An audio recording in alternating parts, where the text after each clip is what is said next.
Découvrez le podcast Déraciner des ailes pour s'envoler, s'enraciner. Déraciner des ailes, le podcast, disponible sur toutes les plateformes.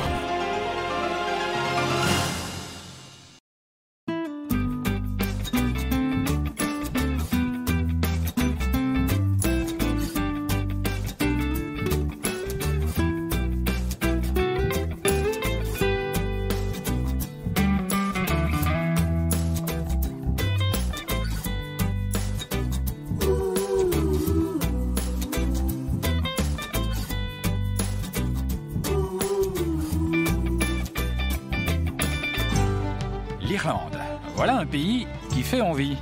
C'est en Europe, ce n'est pas très loin. Et pourtant, à peine arrivé à Dublin, la capitale, il y a un petit je ne sais quoi qui met l'eau à la bouche, qui fait penser qu'on va forcément passer un bon moment. Est-ce que c'est la réputation des Irlandais? Est-ce que c'est la musique? Est-ce que c'est l'ambiance de vacances qui apparaît au moindre rayon de soleil? Je ne sais pas trop. Mais il y a quelque chose dont je suis sûr, c'est qu'à peine arrivé, je vais aller voir un monument. Tous les amateurs le connaissent, c'est un train. Un train exceptionnel, un train de luxe, moderne, mis sur les rails en 2016. C'est le Belmont Grande Hibernian. Pour le départ, rendez-vous dans l'élégante voiture-bar. Ah, tout le monde est là? Hello. Bonjour. Bonjour. Tout le monde a le sourire, c'est sympa, ça commence bien. Bonjour. Bienvenue, monsieur. Puis-je vous conduire jusqu'à votre cabine? Ok. Vous avez donc ici le bar, et juste derrière se trouve notre magnifique salle à manger. Oh là là, oh, mais c'est somptueux, it's beautiful. Absolument. Ah, mais c'est magnifique. Nous avons surtout des tables pour 6 et vous pouvez vous asseoir où vous le souhaitez. Et si je suis tout seul? Une table de 6, c'est certain. Vous allez forcément rencontrer du monde et vous faire des amis. Comme on peut s'asseoir où l'on veut, les passagers finissent par devenir une grande famille et l'on oublie très vite le côté formel du début. J'adore la salle à manger, mais vraiment, j'ai vu beaucoup de trains de luxe, mais alors celui-là, il est pas mal. Hein. C'est une très belle pièce, oui, très belle. J'ai l'impression que c'est pas très large, le couloir, par rapport à la moyenne des trains. Les couloirs sont étroits, mais du coup les chambres sont spacieuses. Il vaut mieux ce petit espace pour bien profiter d'une grande chambre. J'ai l'impression que le voyage s'annonce bien. Chaque passager est choyé individuellement, comme un coq en pâte. Il n'y a jamais plus de 40 voyageurs dans ce train. Nous y sommes. Votre cabine, monsieur. Ah, c'est pas mal, c'est pas mal, c'est pas mal. Ah oui, c'est des grandes cabines. Hein. Et c'est moderne. Et la douche, donc une vraie douche. Franchement, c'est très réussi, très classe. C'est superbe. Ça vous plaît? Ah oui, c'est beau, vraiment. Notre but, c'est la perfection. Malgré le petit espace, tout a été pensé dans les moindres détails. Par exemple, regardez les frises sur le mur, les photos. Tous les murs sont doublés de cuir avec des petits clous. Et toute la verrerie est en cristal de Waterford. Et là, typique de ce pays, une bouillotte irlandaise habillée de laine des îles d'Aran. La petite bouillotte avec le pull col roulé irlandais, ça j'adore ça. Fantastique. En effet, c'est ça le Service Palace, mais dans un hôtel beaucoup plus petit. C'est un charmant petit train pour découvrir l'Irlande. C'est vraiment un voyage à faire au moins une fois dans sa vie pour faire le tour du pays. Alors, moi j'ai une question, c'est que là, on peut partir plusieurs jours avec ce train, mais l'Irlande, c'est pas très grand. Donc, je sais pas qu'est-ce qui fait le train, il tourne en rond autour de l'île pour qu'on passe des nuits entières dans ce train. Comment ça se passe? Non, pas du tout. En fait, la nuit, nous ne roulons pas. Il n'y a aucun train qui circule la nuit en Irlande. Aucun risque d'être réveillé par des passages de train ou un coup de klaxon dans les oreilles. C'est une nuit calme garantie. Voici votre clé. Ok. Profitez bien. Thank you. Je vous laisse vous installer et on se retrouve à l'heure du thé. Ok. Thank you very much. Alors, le premier truc qu'on a envie de faire, c'est ça.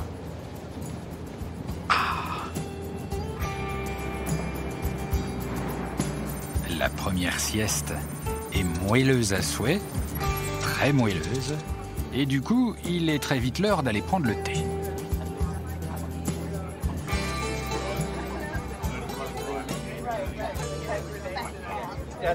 Ah, mais elles sont vraies, c'est fou. C'est les vraies fleurs. Oui, c'est vraies fleurs. Et vous venez d'où? Nous venons de Suisse, Ah, la Suisse. près de Zurich. Et alors, pourquoi quelqu'un qui habite dans un pays où il y a d'aussi beaux trains que la Suisse vient en Irlande dans un train? Nous n'avons pas en Suisse de grands paysages tout plats. Dans les Alpes, on a très vite des cols. Ça monte, ça serpente, il y a des tunnels, des ponts, on en a marre. Ici au moins ça dépayse. Donc vous cherchez le plat. C'est ça. Mais même quand on va loin, en Amérique, on choisit le plat du désert, pas les montagnes. Ça c'est marrant ça. Ben oui, chacun cherche l'exotisme à sa façon. Vous avez un sacré style, jeune homme. Merci. Oui, c'est pas facile de servir du thé dans un train. Mais on en renverse plus à l'arrêt que quand le train bouge. Vous en renversez plus à l'arrêt? Oui, quand le train est arrêté, on ne peut pas s'empêcher d'amortir avec les jambes. Et c'est là qu'on renverse. Désirez-vous autre chose? Non, merci, c'est parfait. Et c'est très bon ce thé.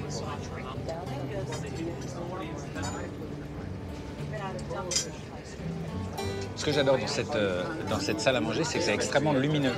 C'est-à-dire qu'il y a beaucoup de vitres, on voit vraiment les paysages défiler et on est face aux paysages comme ça, contrairement à beaucoup de wagons-restaurants où on est dans l'autre sens comme ça.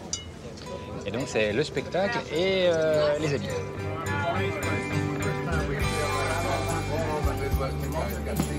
L'ambiance est plutôt bonne. Le petit défaut de ce train, c'est qu'on n'a pas trop envie de descendre.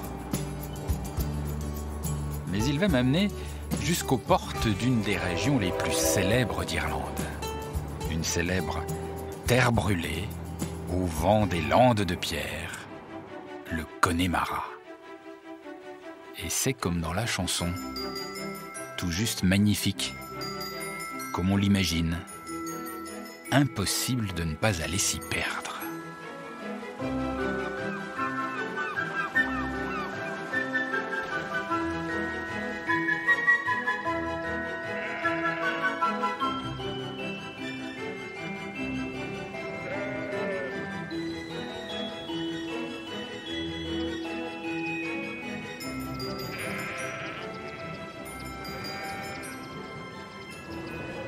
Le Connemara, quand on regarde comme ça, avec ses herbes jaunies, on a l'impression que c'est tout sec. Et bien pas du tout. C'est même extrêmement humide, regardez. C'est complètement spongieux. Voilà. C'est même le pays de la tourbe. Là, on est en train d'en extraire, vous voyez. La tourbe, c'est cette matière un peu brunâtre qui est faite de végétaux morts qui sont restés là dans des milieux très humides pendant des milliers d'années, qui servent de combustible une fois séchés. Et bon, alors ça chauffe moins bien que le bois et le charbon. Enfin bon, c'est très utilisé. Et donc le Connemara, c'est pas une terre brûlée, comme dit la chanson, mais plutôt une terre mouillée.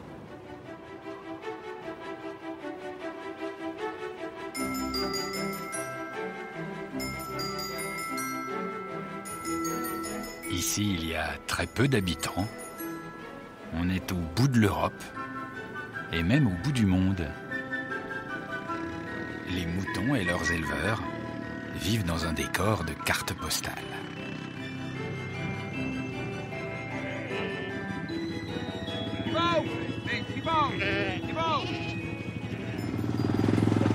Hey! Bonjour, hello! Hello, hello. Bonjour. Vous êtes magnifique dans le décor là, c'est sublime. Yeah, it's a lovely Ouais, area. c'est un très chouette endroit. If it's not Quand raining, il ne pleut pas, it's very good. c'est vraiment beau. Mais dites-moi, je pensais quand même que le berger irlandais, il marchait et que son chien faisait avancer les moutons, pas qu'il utilisait un quad. On this machine, Grâce au quad, you quand on can ramène do les in moutons, 1 hour, on met 1 heure au lieu de 4 avant. walking maybe 3-4 hours. Ah, So it's c'est very pratique. good. Mais le chien, il travaille quand même là. Vous en avez besoin. Yeah, he still- Bien sûr, still work with the le machine. chien fait équipe I avec can le go quad. inside with the machine, Moi, I je can me mets go d'un côté des around moutons, the lui de machine, l'autre. Yeah, it's very Il est fast très and rapide, very c'est good. un He's a super good- chien. he's a good dog. A Un good border collie. Is a she very good. Excellent.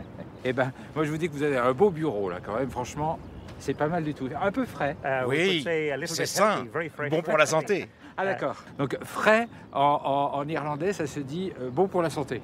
Voilà, c'est comme ça qu'on dit.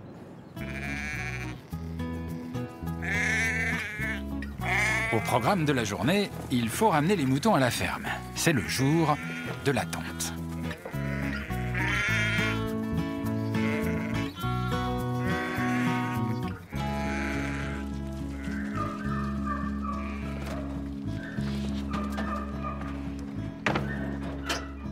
Et alors, les moutons avec la tête noire comme ça, c'est les moutons d'Irlande? Ils sont typiques d'Irlande et d'Écosse.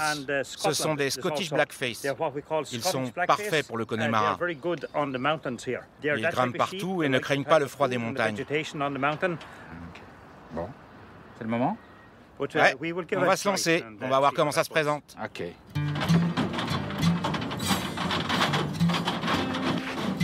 Oh là. Ça va, mouton? Bonjour. Sage.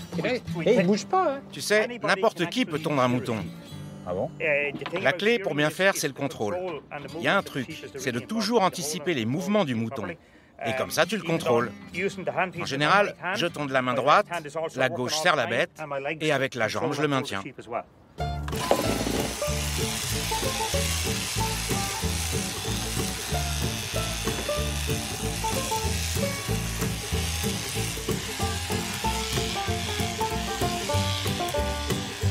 Vous pouvez arrêter une seconde? Ouais, J'ai toujours rêvé de toucher la laine à ce moment-là, quand elle vient de avancer. c'est bien chaud, hein. Ah oui, il est bien au chaud, le mouton. Et du coup, là, il va être gelé d'un coup. Le froid, c'est pas grave. C'est quand il pleut et qu'il fait froid que ça se complique pour eux. La laine repousse vite. T'as un duvet 48 heures après la tonte. Donc c'est pas un problème pour lui. Il fait bon chaud à l'intérieur, il fait bon être un mouton, en fait. Et alors, c'est gras. Oui, tu le sens bien, ouais. C'est gras et c'est très bon. Ah oui, bon, pourquoi? Ben pour tes mains, ça les rend belles et douces. Oui, de belles mains.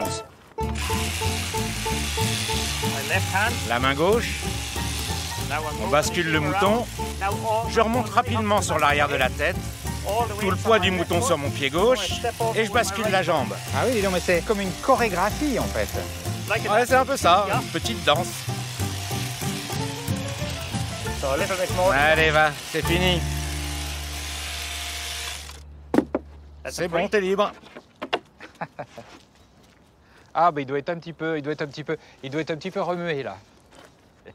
Il doit avoir sérieusement frais, quand même, parce qu'il passe de la doudoune surchauffée à tout nu dans un air bien frais. Complètement à poil, mais heureux. Et pour le prochain mouton, t'essayes, non? Moi? C'est pas tant tondre, c'est tenir le mouton, moi, qui m'inquiète, mais je veux bien essayer. Vous m'amenez un gentil, hein. Je t'en amène un spécial. Ah, c'est un des montagnes, c'est un vigoureux, celui-là. Ce que je te propose, c'est que je commence un côté. Comme ça, tu regardes bien et je te le passe à la moitié, pour finir. D'accord.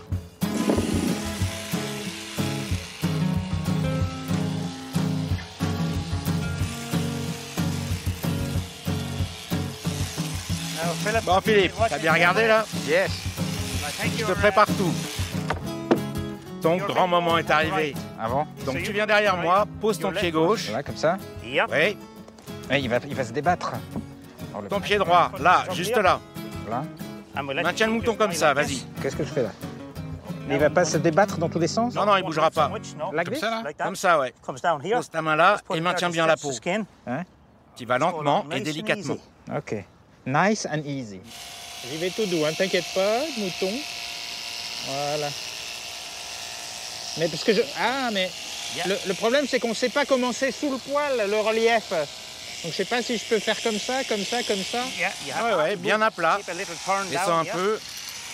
Là, faire un peu la jambe. J'ai peur de lui faire mal. Oh, il bouge. T'as peur qu'il ait froid, là? Tu lui laisses une petite laine? Comment on fait, monsieur? On dégage derrière la cuisse, hein? Ah, il bouge. Ah, il s'en va. Tout va bien. Maintiens-le. Ça va. C'est la catastrophe. Oh mon Dieu. C'est un désastre. Regardez-moi ça ressemble plus à rien. Oh, bah pauvre mouton, je suis désolé. J'ai un petit peu raté sa coupe. C'est pas bien. Et comment on va faire, là? Il faut le rattraper? Non. Ah bah il a perdu son manteau. Et là, il l'a lâché tout seul. Il s'est auto-tondu. Ça, ce qui vient d'arriver, ce serait une honte absolue pour un tondeur, non? Ouais. Ce qui se passerait, une fois arrivé au pub le soir, tu serais bon pour payer au moins 20 pintes de bière à partager avec tout le monde. Ce sera ta tournée. Ok, j'ai compris le message. Je sais ce qu'il me reste à faire. Bravo, c'était bien.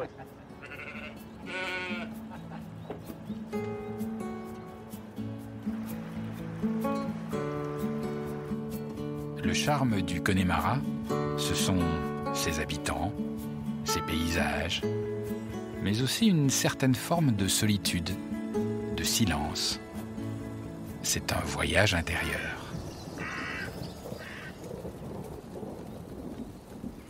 Je reprends le train sous une petite pluie fine irlandaise.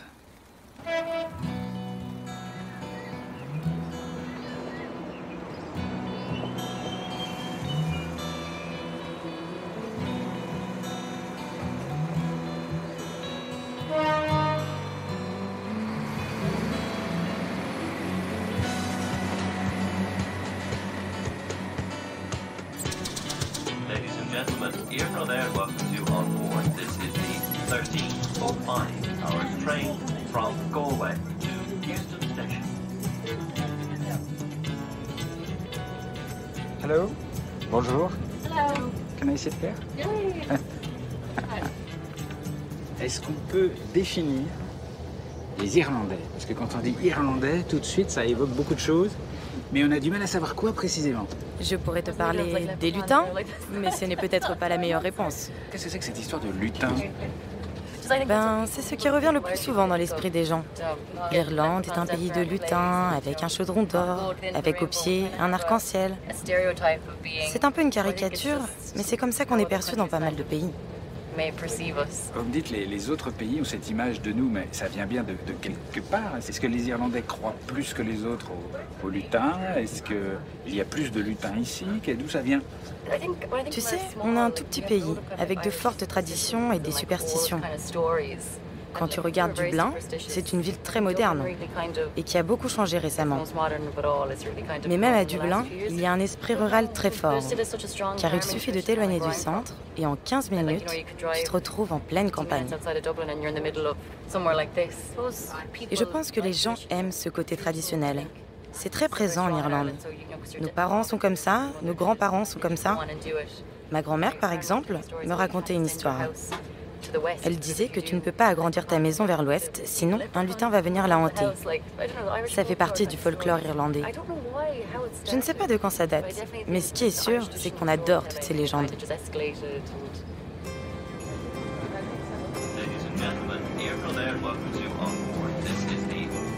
Le train traverse tranquillement l'Irlande. Le vert est partout, puissant. Il y a dans la campagne et la forêt une énergie particulière, quelque chose de mystique. Beaucoup d'Irlandais croient encore aux esprits de la nature. C'est le pays des druides. J'ai un rendez-vous un peu particulier au pied d'un arbre.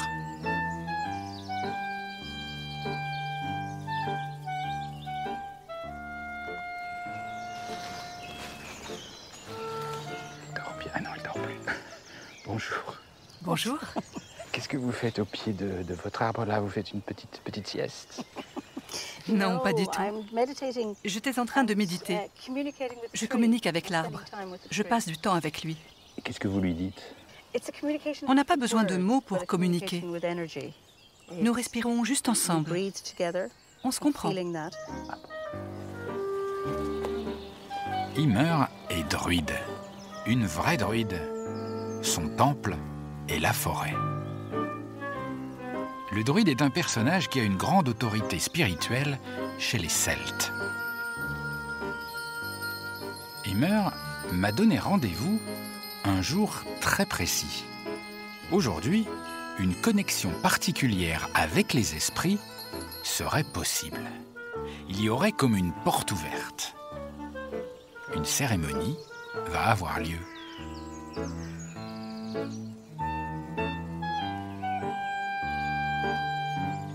C'est très bucolique de vous voir comme ça, blonde, en train de poser des fleurs blanches. sur l'herbe verte. Ça a un petit côté féerique. Oh, merci. Est-ce que vous êtes une fée? Je ne sais pas. You don't know? Je ne sais pas. Mais il y a beaucoup d'énergie magique par ici. Et le druidisme est un engagement avec le mystère. Donc peut-être que je suis une fée, peut-être pas. Bon. Et qu'est-ce qu'on prépare là? C'est pour notre cérémonie de l'été celte. Il y a un feu féminin, symbolisé par le blanc. Ça représente la lune. Et nous avons un feu masculin, avec les fleurs jaunes, qui représentent le soleil. Si tu regardes autour de toi, partout la nature est en train de pousser, de renaître. Donc la cérémonie, ça consiste à passer entre les deux feux pour créer quelque chose. Et les gens qui viennent participer à cette cérémonie, ça va être qui? C'est vos voisins, c'est vos amis qui viennent? Surtout des druides, ou en tout cas des gens qui s'intéressent au druidisme. Ok, bon. C'est un autre monde. Hein? C'est le mien en tout cas. Tout est normal pour moi.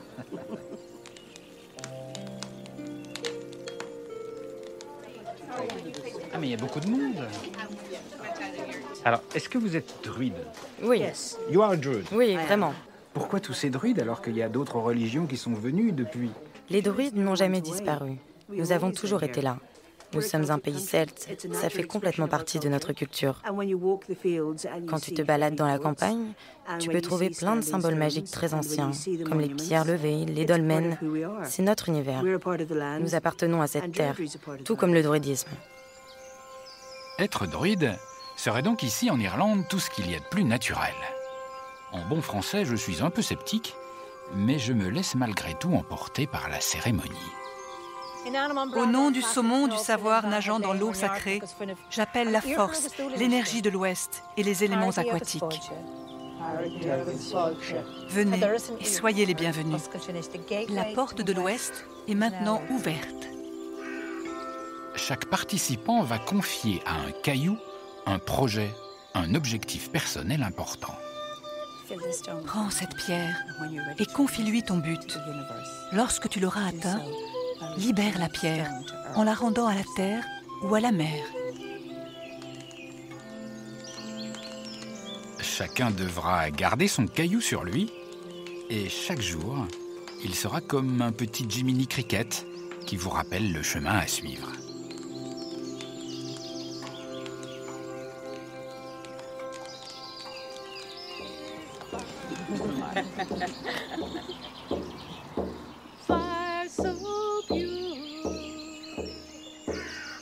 Il y a quelque chose en fait, que j'aime beaucoup ici. Alors, qu'on adhère ou qu'on n'adhère pas, bon, chacun son choix. Mais c'est que tout est fait de façon très, très légère, avec le sourire. Ça rigole, ça reste léger. Et ça, j'aime bien. Mais parce que tout ça est très naturel pour nous. On cherche juste une belle harmonie avec la nature. Et c'est cette relation qui nous apporte le bonheur et la joie. Écoute les oiseaux. Tu ne peux être qu'heureux quand tu entends ça. C'est le miracle de la vie, et nous sommes une partie de ce miracle. En Irlande, il y a une part de mystère qu'il faut se garder de vouloir trop éclaircir. Je laisse les druides tout à leur cérémonie. Il faudra un peu de temps à mon esprit pour revenir à la surface, dans un monde plus cartésien. Et je vais être aidé par un petit événement. Les Irlandais sont très attachés à leurs racines, leur passé, et donc aussi à leur vieux train.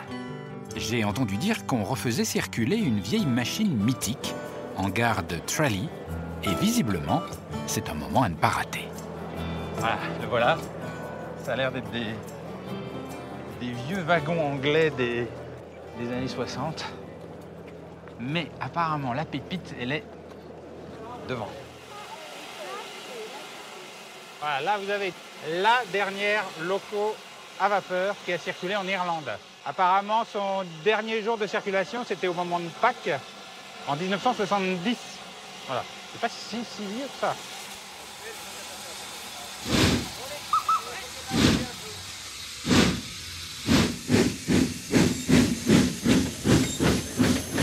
C'est parti. Le son. Ça, c'est bon, ça.